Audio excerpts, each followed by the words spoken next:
हमारे साथ है जी बानू मौजूद है कराची से। अस्सलाम वालेकुम जी। वालेकुम अस्सलाम रहमतुल्लाहि व बरकातहू। कैसी है बानू, आप ठीक हैं? अल्हम्दुलिल्लाह। जी, क्या पूछना चाहेंगी? मुझे एलर्जी है, तकरीबन 15 साल तो हो गए होंगे। मुझे छींकें आती है, जब दौरा पड़ता है मेरी हालत ऐसी हो जाती है कि मैं कहीं बैठने जैसी नहीं रहती हूँ। और कोई दवाई मुझे जो भी दवाई मैं लेती हूँ एलर्जी या होम्योपैथिक से कराऊँ, थोड़े दिन के बाद वो बेअसर हो जाती है। एक कोर्स आपको भी शायद पता होगा, इस्लामाबाद से टीम आती है कराची, मैंने उनसे भी कोर्स कराया। 2 साल मैंने इंजेक्शन लगवाए पेट में, हर हफ्ते मुझे 2 इंजेक्शन लगते। मैंने पूरा वो भी इलाज करा, पूरा 2 साल। मगर उसके बाद साल 1.5 साल सही रही, वो दौरान इलाज सही रही। उसके बाद भी 1-1.5 साल सही रही, फिर अब 2-3 महीने से फिर शुरू हो गई। आपको खुशबू आती है? खुशबू जी, मैं समझ नहीं सकती। आपको स्मेल आती है, खुशबू आती है? बहुत कम, ये हिस्स बहुत कम रह गई सूंघने की, मेरे अंदर खुशबू बदबू बहुत कम मुझे महसूस होती है। सही। और आप अपना बेसिकली आपको ये समझना है कि एलर्जी जो है ब्लड प्रेशर और शुगर की तरह एक कंडीशन होती है। तो आपके जो कुव्वत मुदाफ़ियत है ये ज़रा ओवर रिएक्टिव हो जाता है कुछ चीज़ों से जो ट्रिगर करते हैं आपके नज़ले को या उस पूरे रिएक्शन को, जिसमें नज़ला, स्किन में इरिटेशन, आँखों में इरिटेशन होती है। और बाज़ दफ़ा क्या होता है कि आपकी नाक की हड्डी के अंदर जो है कुछ टेढ़ापन होता है अंदर, जिसको DNS कहते हैं, और जो आपको साइनसेस और ये सारी कंडीशंस की तरफ जो है ज़्यादा सेंसिटिव कर सकती है, कि जिसमें आपको सर में दर्द और जो शिद्दत है उसकी बहुत हो जाती है। आपने इम्यूनोथेरेपी करा ली है, जो फैक्टर्स हैं वो आपने बेहतर करें, मगर जो आपकी ओवरऑल जनरल कंडीशन है राइनोसाइनसाइटिस कहेंगे, एलर्जी उसमें एक कंपोनेंट है, उसमें बाकी सारे कंपोनेंट्स के उसमें इन्फेक्शन है नहीं है, और आपकी नाक की हड्डी की बनावट कैसी है और आपका एनवायरनमेंट कैसा है। एनवायरनमेंट की हमने अभी बहुत बात करी है कि आपको स्टीम लेनी चाहिए, नमक के पानी से गरारे करने चाहिए, और एक दफ़ा प्रॉपर चेकअप के लिए आ जाए ताकि आपकी एलर्जी का प्रॉपर मैनेजमेंट हो। क्योंकि अगर आप इसको सही नहीं करेंगी तो 20% चांस होता है कि बाद में ये आपका जो नीचे का एयरवे है, जो लंग्स हैं, वो रिएक्टिव हो जाए या दमा होने का खदशा हो। ओके, चलिए, आई एम श्योर कि आपको काफ़ी फाका हो। लेकिन मुझे बताएं डॉक्टर साहब, ये तो वैसे तो कहते थे जी छींक आ जाए तो अच्छी बात है, लेकिन अगर आपको सुबह दिन में कोई 10 दफ़ा छींकें आ जाएं, सो इज़ इट नॉर्मल? नहीं, अगर 10 दफ़ा आ रही है तो दैट्स अबाउट कि आपका IgE लेवल बढ़ रहा है, आपको एलर्जी ट्रिगर ऑफ हो रही है, और अगर ये कंटिन्यू होती रही तो आपके एयरवेज बंद हो रहे हैं, तो this can lead to an emergency.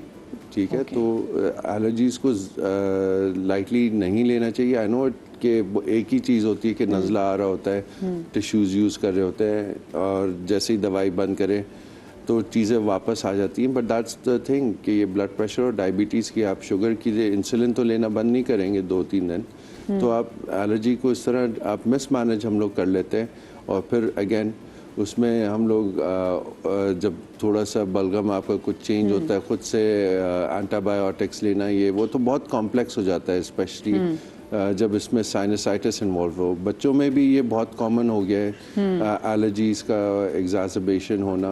उनमें जो ये एलर्जीज़ का एग्जाजर्बेशन है, टॉन्सिल्स की एक किस्म होती है एडेनोइड्स, वो बढ़ते हैं, फिर इनको यूस्टेशन ट्यूब डिसफंक्शन होने का खदशा होता है, जिसमें बहरापन आ सकता है। फिर वही है कि अब एलर्जी की वजह से बच्चा जो है, आप जा तो रहे स्कूल मगर उसको सुनाई नहीं दे रहा, उस पर आप अनड्यू प्रेशर डाल रहे हैं अपने बच्चे पे, एक जगह भेज के जहाँ वो परफॉर्म नहीं कर पा रहा, वो बेचारा खुद जो है वो स्ट्रेस में चला जाएगा। बिल्कुल बिल्कुल। तो पेरेंट्स को चाहिए कि अपने बच्चों को, जिनको ये छींके ज़्यादा आए या नज़ला हर वक्त रहे या गले बार बार ख़राब हो, एक दफ़ा प्रॉपर चेकअप करवा ले एक पीडियाट्रिशियन या एक ENT सर्जन को, जस्ट टू मेक श्योर कि कोई अगर फिजिकल चीज़ है तो हम लोग सही कर देंगे, अगर कोई मेडिसिनल चीज़ है तो ये भी आराम से हैंडल कर मेरा तरह निकाल दिया, क्योंकि मुझे दिन में 10-12 छींके तो आती ही आती है, और मेरे लिए बहुत नॉर्मल चीज़ है, क्योंकि ये पता नहीं कितने अरसे से छींके मारती है। मुझे तो चलो कि किसी से एलर्जी थी, खुद ही ठीक हो गई, मेरे नाक ने उसको अंदर जो है ना किसी भी ऐसी एलर्जी को घुसने नहीं दिया। सो इसका मतलब है ये सही चीज़ नहीं है। देखिए, डिपेंड्स कि आपको किसी स्पेसिफिक से है उसको इन्वेस्टिगेट करना पड़ता है, लाइक एनवायरमेंटल एलर्जन टीम से एलर्जी हो जाती है मुझे कभी कभी अपनी टीम देख के ऑफिस आते कभी कभी एग्जैक्टली आपको होता है, ठंडा गर्म भी हो जाता है। हाँ तो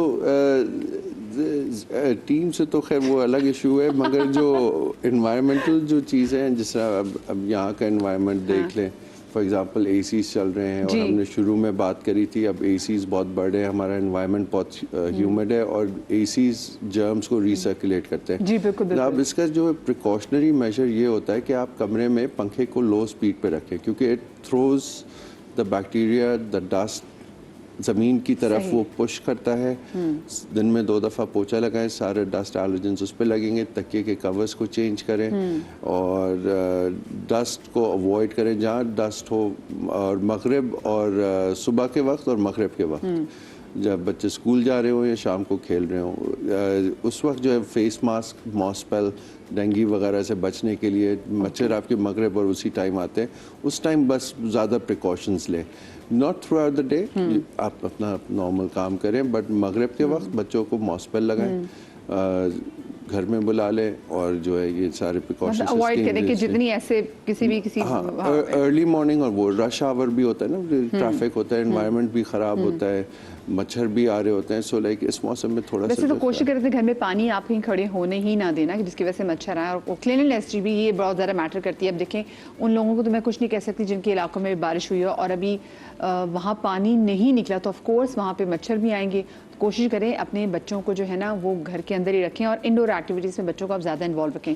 डॉक्टर नाम, आप मुझे एक बात बताइएगा, आजकल हम देख रहे हैं कि पहले जो जैसे अगर नज़ला जुकाम खांसी था चले वो भी ठीक हो जाता था, अब जॉन्डिस सारे, आजकल हम देख रहे हैं कि जॉन्डिस टाइफाइड जो है ना ये एक बड़ी डिफरेंट शक्ल जो है वो इख्तियार कर लेते हैं और कभी कभी मामलात कुछ इतने बिगड़ भी जाते हैं कि इसमें जान जाने का खतरा भी पैदा हो जाता है। ये इतनी सिविरिटी क्यों आ गई है? ये मिस हैंडलिंग हो रही है, मिस मैनेजमेंट हो रही है हमारी तरफ से कहीं?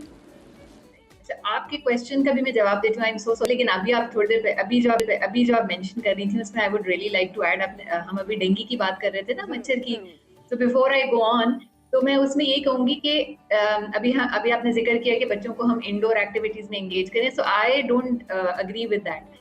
बच्चे आउटडोर एक्टिविटीज जरूर करें, लेकिन जैसे डॉक्टर साहब ने कहा था ना कि मॉस्पेल वगैरह लगाएं, कोई फुल स्लीव्स के कपड़े पहना दें, पैंट्स पहना के जाएं। बच्चों के लिए हेल्दी एक्टिविटीज, फिजिकल एक्टिविटीज बहुत जरूरी है। हाँ, लेकिन वही वाली बात है कि घर के अंदर जैसे है कराची की सिचुएशन में पानी तो हमें खड़ा रखना पड़ता है, इसमें तो कोई शक ही नहीं है, जैसे सिचुएशन है वाटर सप्लाई की, लेकिन उसको ढक के रखें जहां जहां हमारे लिए पॉसिबल होता है।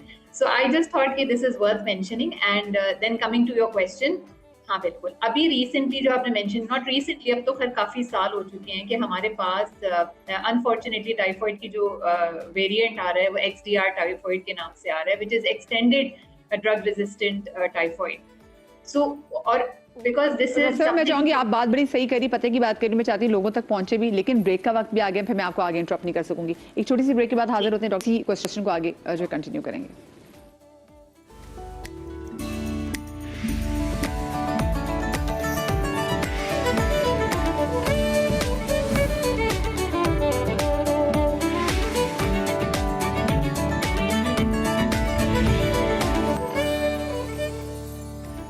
जी जनाब, welcome back after the break. और ब्रेक पर जाने से पहले हम डॉक्टर अन्ना हमारे साथ मौजूद थे और मैं टाइफाइड के वाले से बता रही थी कि देखिए जो पहले टाइफाइड के जो जिस तरह से लोगों को होता था वो डिफरेंट था, और अब जो वेरिएंट एक तरह से आ गया, मैं वेरिएंट में भी इसको कह सकती हूँ, डॉक्टर साहब ज़्यादा अच्छी मेरे तरीके से रहनुमाई करेंगे। डॉक्टर साहब, आप टाइफाइड के वाले से बात करी थी कि अब जो टाइफाइड है वो क्यों इतना क्रिटिकल हो गया, मतलब सिविरिटी इतनी क्यों आ गई है?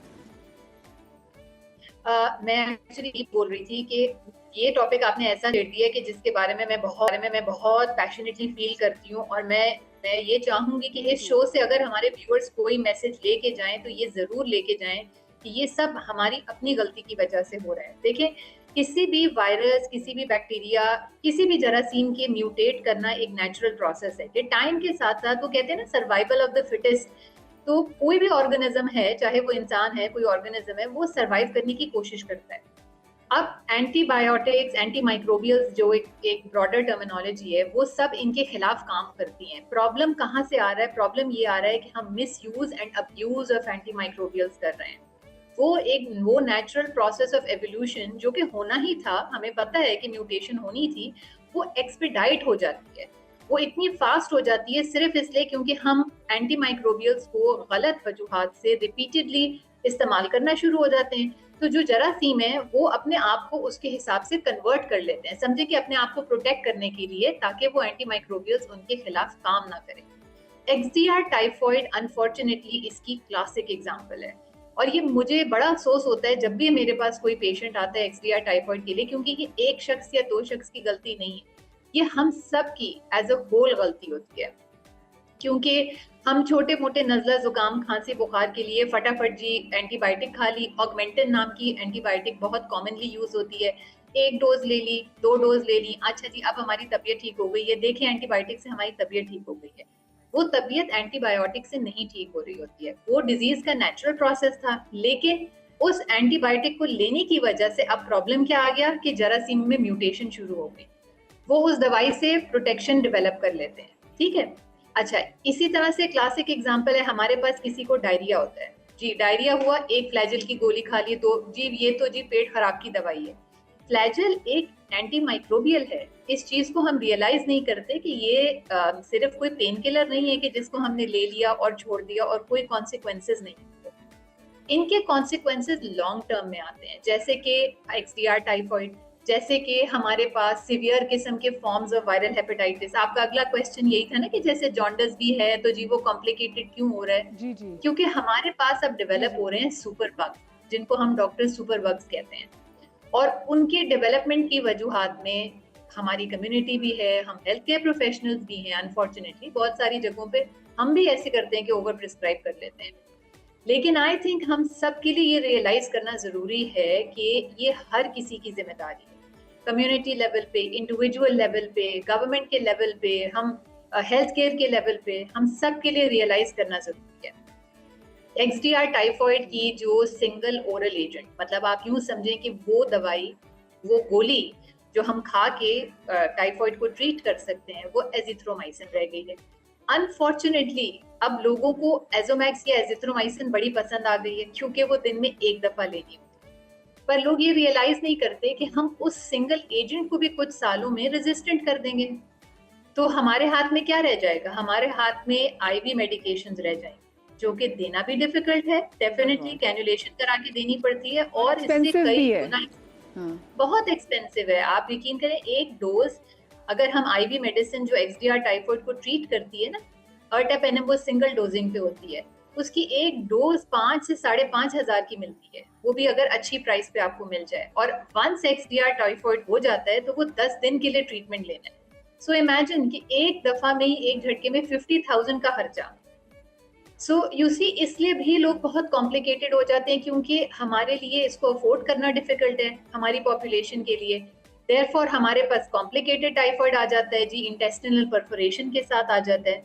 सो मैं तो रियली चाहूंगी कि हम सब, हमारे व्यूअर्स जो भी यहाँ पे सुन रहे हैं, ये मैसेज जरूर लेके जाएं कि एंटीबायोटिक्स, एंटी माइक्रोबियल्स का मिसयूज नहीं करना चाहिए।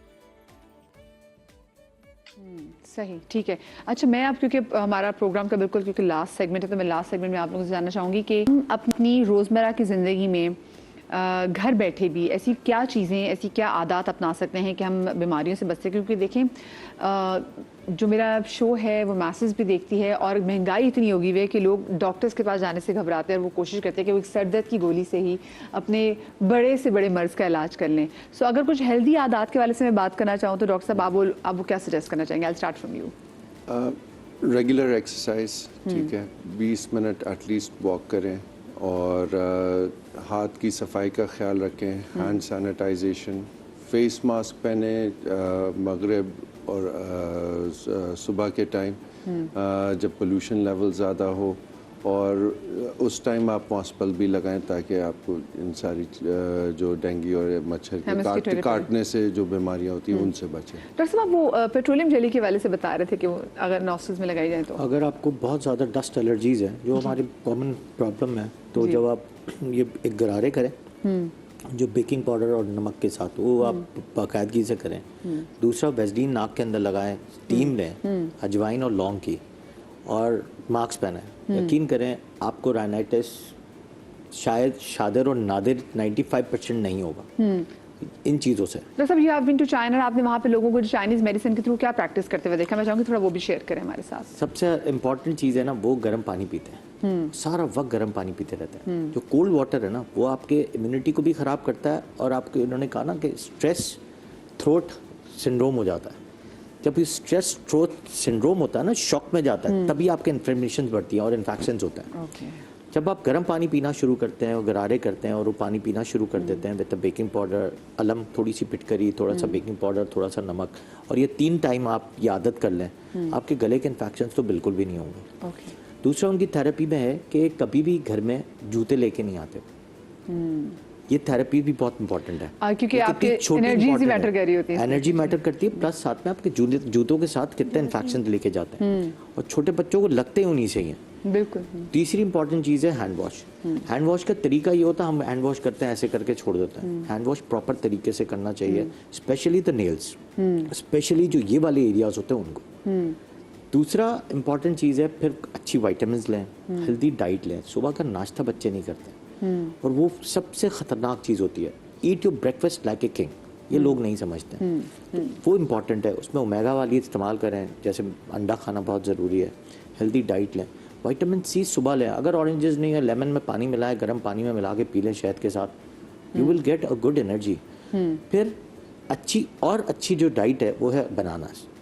एवरी डे 2 टेक बनानास, 2 खजूर, वो आप लें। आपकी हेल्दी लाइफस्टाइल खुद ब खुद एनर्जेटिक हो रही है। खजूर मतलब बनाना तो गट के लिए बड़ा हेल्दी है। बनाना और खजूर, केला और खजूर की एक कॉम्बिनेशन के साथ, तो वैसे ही आपकी हेल्थ भी अच्छी रहती है, आपकी गट भी अच्छी रहती है, आपके मांस भी अच्छा रहता है, आपकी प्रोटीन भी रहती है, और मैल न्यूट्रिएंट भी नहीं होते आप। और आजकल कोलेजन की बहुत ज़्यादा बहस हो रही है कि जी आपने कैसे ज़्यादा देर से जवान रहना, तो मेरे ख्याल से ये बनानास ऑफ कोर्स, क्योंकि आपकी गट की हेल्थ को जितना ये अच्छा साफ रखता है। खजूर, हाँ, खजूर, अंजीर is a very good collagen. लेकिन डॉक्टर साहब, मैं पिछले अपने शो में बात भी करी थी कि अंजीर को हमने मतलब एक ऐसा फल है जिसका जिक्र अल्लाह पाक ने और इसकी कसम अल्लाह पाक ने अपनी किताब में खाई है, लेकिन समहाउ हम उसको हमेशा सिर्फ एक बीमारी के साथ ही जोड़ देते हैं। बिल्कुल, ठीक है ना, रोज खानी चाहिए, ये रोज खानी चाहिए, आपको वो बीमारी हो या ना हो, मतलब इतनी बड़ी चीज़ है, लेकिन समहाउ हमने उसको जरा काफ़ी एक ही चीज़ से एसोसिएट करके ना हमने इसकी वैल्यू थोड़ी कम कर दी है। डॉक्टर साहब, आप क्या सजेस्ट करना चाहेंगे? जैसे सर ने बताया कि बैलेंस डाइट बहुत इंपॉर्टेंट है। हमारे यहाँ हमारी अपनी कुजीन्स में भी है, तेल का इस्तेमाल बहुत वाफिर मकदार में होता है, तो अगर कम तेल में भी खाना बने तो वो भी चीज़ें बेहतर होती हैं। और अगेन, अगर आपका बिल्डिंग ब्लॉक जो है वो अच्छा होगा, वो पूरा होगा, तो ऑटोमेटिकली आप हेल्दी होंगे। हमारी कहावत है, prevention is always better than cure. तो वो खर्चा जो आप डॉक्टर के पास जाने में या दवाइयों में लगाएंगे, आप अपनी अगर उससे ग़िज़ा बेहतर कर लें तो वो है। बैलेंस डाइट इंपॉर्टेंट है। रोटी के साथ आपने आलू ले लिया तो ये कार्ब्स एंड कार्ब्स हो गया, राइट। तो बेहतर है कि आप सारे कंपोनेंट्स लें और सीड्स इन्वॉल्व करें। दही के साथ मिक्स सीड्स आते हैं आपके पास, पम्पकिन सीड्स हो गया, सनफ्लावर सीड हो गया, ये बड़े अच्छे होते हैं और स्नैकिंग में आप ये यूज़ कर सकते हैं। तो दिस इज़ वेरी इंपॉर्टेंट। और एक इस्पागोल की बूसी हमने सुना था हमारे बड़े इस्तेमाल करते हैं, ये भी बहुत अच्छा काम करती है, बल्कि इसके डिफरेंट फ़ायदे हैं। आप ठंडे पानी में लें, आपको अलग तरीके से फ़ायदा देगी, गर्म पानी में लें, अलग फ़ायदा है, दही में लें, चीज़ एक ही है, लेने का तरीका डिफरेंट, और आपकी मुख्तलिफ चीज़ों को जो है वो फिर एड्रेस कर रही है। तो अगेन, रूट कॉज आपकी गट और आपकी डाइट, ये बहुत इंपॉर्टेंट है।